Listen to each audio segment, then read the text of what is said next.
थे। ये ड्रामा होता है।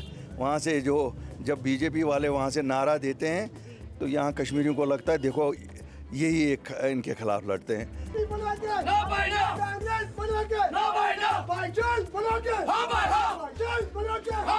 पॉलिटिकल रिगिंग ना हो उसका भी पूरा लोगों को डर है। मेरे साथ 1-to-1 रिश्ता है, तो जो मैं इनको तकलीफ देता है वो मैं ही इनके घरों तक आया।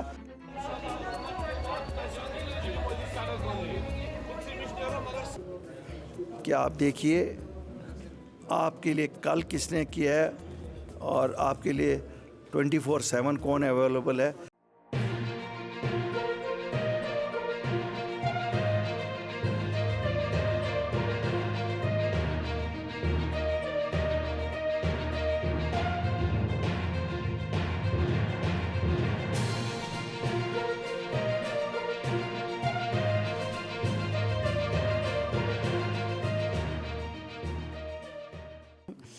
जम्मू कश्मीर में असम्बली इंतखाबात के दूसरे मरहले को मुनक्किद करने में अब चंद दिन का वक्त बाकी है। वही आज हमारे साथ जम्मू कश्मीर अपनी पार्टी के प्रेसिडेंट सैयद मोहम्मद अल्ताफ़ बुखारी है, जिनके साथ हम आज पूरा दिन बिताएंगे। और आपको बता दें कि जब से जम्मू कश्मीर में असम्बली इंतखाबात का ऐलान किया गया है तब से ही सियासी जमातें अपनी अपनी कॉन्स्टिट्यूंसीज़ में जाकर अपने किस्मत का लोहा मनवाने की कोशिश कर रही है। तो वही अल्ताफ़ साहब, आपका बहुत शुक्रिया अपना पूरा दिन हमारे साथ बिताने के लिए। और जानना चाहेंगे कि आज आप किस किस अपने कॉन्स्टिट्यूंसी के इलाके में जाएंगे और लोगों से क्या बात करेंगे। आज हम महजूर नगर में तौहीद कॉलोनी से शुरू करके फिर महजूर नगर में एक जगह आग लगी है वहाँ जाएंगे, फिर उसके बाद हम ओल्ड नटीपोरा की तरफ जाएंगे, उनके मोहल्लों का कवरेज करेंगे, फिर स्टेडियम कॉलोनी में जाएंगे, फिर अरफात लेन में जाएंगे, फिर छानपोरा जाएंगे और उसके बाद एक छोटी सी ब्रेक लेंगे।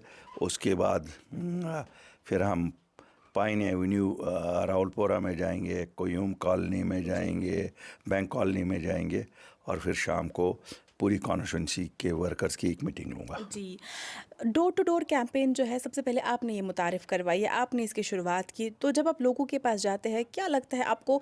अभी तक भी आपने जो है कई मरतबा अपनी कॉन्स्टिट्यूंसीज़ में जाकर लोगों से बात की, ओवरऑल क्या कुछ एक्सपेक्टेशन है लोगों की? लोगों की एक्सपेक्टेशन है कि शायद अल्ताफ़ बुखारी जिस तरह उसने 2020 में निकल के उनके ज़मीनों का तहफ़्फ़ुज़ किया, उनकी नौकरियों का तहफ़्फ़ुज़ किया, ऐसे ही शायद उनके बच्चों के मुस्तक़बिल के लिए भी कुछ कंक्रीट स्टेप्स उठाएंगे, या जो जिनकी पकड़ दकड़ जारी है उनके बारे में भी जो हमारी आम माफ़ी का हमने ऐलान किया है। फिर स्टेटहुड का भी लोगों को काफ़ी कुछ है। इंफ्रास्ट्रक्चर तो बहरहाल है ही है।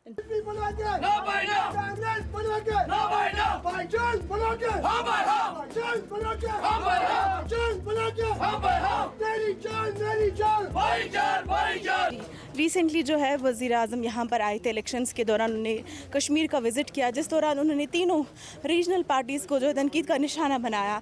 उनका वो लेक्चर आपने भी सुना होगा, तो क्या कहना चाहेंगे? खैर, जितनी बीजेपी उनकी तनकीद करती है उनके लिए वही फ़ायदा होता है। मुझे याद है एक ज़माना था, मैं पीडीपी में था और हम बाज़ाब्ता पैसे देते थे बीजेपी को, जो जम्मू में इनके नेता थे, यहाँ पीडीपी के ख़िलाफ़ बयान देने के लिए पैसे देते थे उनको। वो बयान देते थे,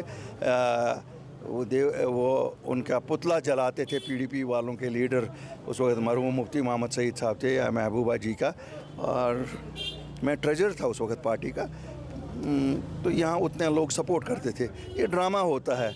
वहाँ से जो जब बीजेपी वाले वहाँ से नारा देते हैं तो यहाँ कश्मीरियों को लगता है देखो यही एक इनके ख़िलाफ़ लड़ते हैं। ये सांठ गांठ होती है। मैं तो आपको कहता हूँ, वो जिसका मैं खुद चश्मदीद गवाह हूँ, मैं ट्रेजरर था पार्टी में, पैसे देते थे बाज़ाब्ता बीजेपी की जो लीडरशिप वहाँ जम्मू थी। लोकल लीडरशिप तब ये इतने स्ट्रांग नहीं थे, इनकी सरकार नहीं थी, तो छोटा मोटा पैसा देकर उनसे वहाँ एफईजी जलवाते थे। और यहाँ कश्मीरी कहते थे यही असल दुश्मन है उनके। मैं जम्मू कश्मीर के लोगों से अपील करूँगा, इस ड्रामे की तरफ ना जाइए जो गाली गलौच होती है बीजेपी और नेशनल कॉन्फ्रेंस पीडीपी के दरमियान। ये सिक्के के दो तरफ हैं।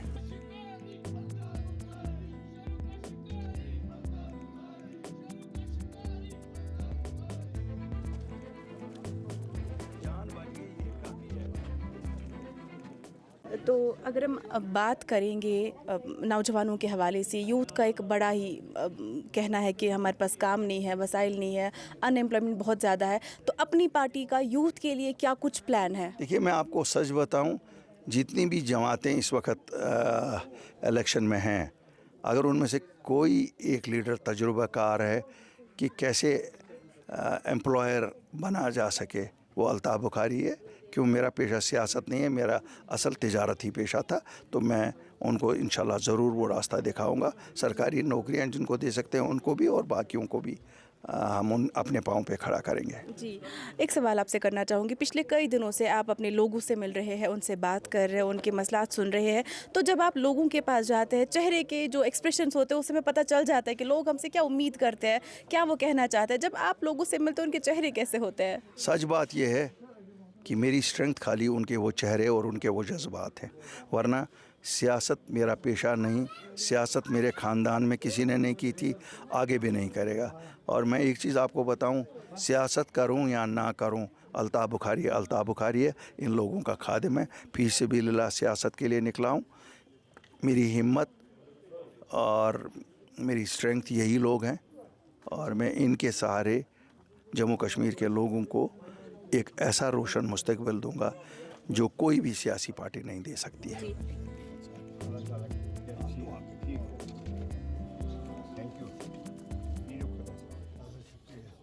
जो मेरे यहाँ सपोर्टर्स हैं, जो मेरे कॉन्स्टिट्यूएंट्स हैं, 85,000 के करीब वोट है हमारा। मेरा सबसे दरख्वास्त होगी कि आप देखिए आपके लिए कल किसने किया है, और आपके लिए 24/7 कौन अवेलेबल है, और आपके लिए पिछले 10 साल कौन अवेलेबल रहा।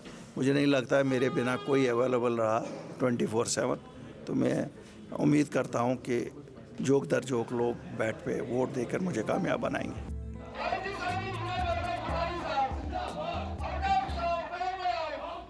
एक आखिरी सवाल मैं आपसे करना चाहूँगी। इस वक्त जो है आपकी ज़िंदगी का एक बिज़ी शेड्यूल है, इलेक्शंस 2 दिन में आने वाले हैं, यहाँ से हमारी पर्सनल लाइफ भी होती है, तो सारा कुछ मैनेज करना कैसे हो पा रहा है? मैं आपको बताऊंगा, जो पब्लिक लाइफ में हो उसकी कोई पर्सनल लाइफ नहीं होती है। जिसको पर्सनल लाइफ करनी है उसको चाहिए पे वो खाली पर्सनल लाइफ करे। यहाँ पर्सनल लाइफ हमारी अपने लोगों के साथ ही होती है। मैंने कहा ना, ये इबादत है, और जिसको अपनी आखरत ठीक करनी है उसको लोगों की खिदमत करनी चाहिए। क्यों, अल्लाह का फरमान है कि हुकूकुल इबाद जो निभाएगा, मैं उसके लिए कल रोज़ माशर पे वैसी जगह दूंगा जिसकी हर एक हम में से तलबगारी ढूंढता है। आपका बहुत बहुत शुक्रिया हमारे साथ बात करने के लिए। जी, तो नाज़रीन, ये थे हमारे साथ जम्मू कश्मीर अपनी पार्टी के प्रेसिडेंट सैयद मोहम्मद अल्ताफ़ बुखारी। इनके मुताबिक ये सियासत करने नहीं आए हैं, बल्कि लोगों के जज्बात, जो उनके फीलिंग्स है, उन्हें समझने के लिए आए हैं। जो उन्हें मुश्किलात है, उन्हें मुश्किलात दरपेश है, उन्हें हल करने के लिए मैदान में उतरे हैं। एक और मरतबा आपके सामने फिर हाजिर होंगे एक नए लीडर के साथ। आप तब तक GK TV देखते रहिए।